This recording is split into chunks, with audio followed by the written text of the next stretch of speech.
Warning, the following video includes a very sexy man. If at any point you feel lightheaded, we suggest you immediately quit the video and come back and finish later. How's it going, guys? Awkward intro achieved. Yes. Obviously it's your boy, the Cheese Cat. I needed a quick upload, something I could do real quick and then just have it uploaded and not take too much time or too much thought into it. So I decided I would tell a story. I've said before how I broke the bones in my right arm. I broke both the bones, both the radius and the ulna of my right arm, and screwed up my wrist. But I never really told the story behind that, so I figured I would tell that real quick. So basically, I was at prom. I walked through prom, and it was all normal. I mean, I almost tripped and fell on my face. I caught myself though.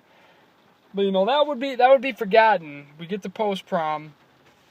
And, I went and changed out of my tux and everything, and, I was all in my shorts and my t-shirt, and we got screwed around. Everyone's, having a good time, and, towards the end of the night, I started feeling tired, and I just wanted to be done with the night, I wanted to go to bed. I was like, I don't need to, go to the breakfast at 3 o'clock in the morning or whatever it was. I'm like, I just want to go to sleep right now. So, but then I got talked into staying longer. We went on this bouncy house type deal. It was half a bouncy house basically, but it was longer. And you'd put on this harness and had a bungee cord strapped to the back. You were supposed to race down to the other side, or race down and see if you or the person next to you would get there first. So I did it multiple times that night, and I did it. So we're running again, and I get down there and I slap these kids' hands, and the one guy grabs my right hand, and as my hand slipped out, I didn't have time. I couldn't get my thumb into my strap. So I basically hugged my right arm against it. I had this arm strapped in right, and when I bounced, my elbow hit the bottom, and then my arm twisted back up and went underneath me. So when I landed back down on my back, it landed right on top of my right arm. Now, the instant that I landed, I knew something was wrong. I could hear it, and I instantly knew. So I rolled to my stomach and was still kind of getting dragged a little bit back, and I just hugged this right arm, knowing something's wrong. I didn't want anything to touch it. I was just hoping when I popped my head up I didn't see blood, that I didn't see bones sticking out. And no one was coming to help me. So at this point, I'm just pissed off at everyone standing around. So I just was yelling at people. I'm like, why is no one helping me? And I was just yelling. I was pissed. And eventually some people came over and helped me. They, stood me up and got the harness off of me, and I was walking over, and we were walking off, and, I didn't have my glasses on because I didn't want to break them. They were sitting in my shoes, so we're looking for my shoes, looking for my glasses. We find them, I get my shoes on, get my glasses on, and I finally take a good look at my arm, and now, my arm's not very big, but from about here to here, I had a lump that was about yay high, and, instantly, one of my classmates came out, Tucker Pitts came out, and he's like, yeah, that's broken. And, part of me didn't want to believe that, but the other part of me in the back of my head, I knew, yeah, this arm is broken, it's done for. So I had to call my mom, and this is in the middle of the night, because there's no way I was going to be able to drive myself to a hospital, and there's no way I was going to be taken in an ambulance. So she came and picked me up, and I still remember the whole way there, I was just complaining that I wouldn't get to play sports. I wasn't going to be able to play golf that year. And I was thinking back, it was a stupid thing to be concerned about. But that was apparently my thought process at the time. So I went in, they put me under, they put my arm back into place and, put a splint on it. Later on I went up to the UW-Madison hospital and, they casted it. And the first cast that I worked for, I think about 3 months, was all the way up to above my bicep. So I had to wear a sling because I wasn't going to be able to hold it up and support it by myself.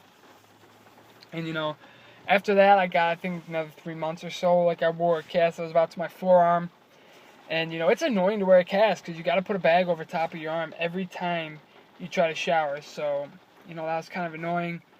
But, after that, I just wore a little, wrist brace, just to kind of make sure that it was staying in place properly. And, I think I wore it for the first week or so, and then I took it off and just tried to go back to normal.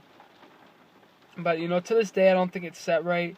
When I twist it, when I go like this, it'll crack and it'll pop. But, I still have all the strength in it. And, I gain the strength back in my arm. And that's another thing you don't really think about. But you lose a lot of, having that cast on, you lose a lot of muscle in your arms. Especially because I just had the one arm. But then, then my left arm became stronger because I was using it for everything. I was writing left-handed. I was lifting everything up left-handed. I had to do everything with the opposite hand that I wasn't used to doing, and it kind of made me ambidextrous to where now I can write with my left hand if I need to. But I still try not to because I can write better with my right hand. But, yeah, I haven't had any problems with it since. It cracks, it pops, it does its own thing, and I think it can feel the weather because sometimes I get like a little ache in it and then it ends up storming. So, people say sometimes it works. I don't know. Maybe it's just my wrist hurts sometimes. That's probably what it is. But it has been your boy, the Cheese Cat, a.k.a. the man known for being a straight cake for the money, a.k.a. Bam, Superman, baby. I hope you guys enjoyed the story. Now maybe I'll do another video like this. I have plenty of stupid stories I can tell. But I'll see you guys later. Depending on when I upload this, it'll be tonight. It's the 24th. If it's not the 24th today, then you missed it. I'm doing a live stream tonight, and the Monday, which is the 25th, I most likely would. Actually, Monday the 25th of May, I will also be doing a live stream that night. The 26th, the Tuesday, live streaming all day until 6 o'clock when I got drill. And Wednesday, the 27th, streaming all day until my dad's going to help me patch my muffler on my car because it's making loud noises apparently and it got me pulled over. Oh, there's another story we're going to tell sometime. How I got pulled over for the first time ever when I was 22. It took me that long to get pulled over, but I did. We'll tell that some other time. But I'll see you guys later. Hopefully we see you in the live streams. If you got any stories you want me to tell, anything you're curious about, put them in the comments section. And I will talk to you guys later. Thank you for your support. Please tip your waiter on the way out.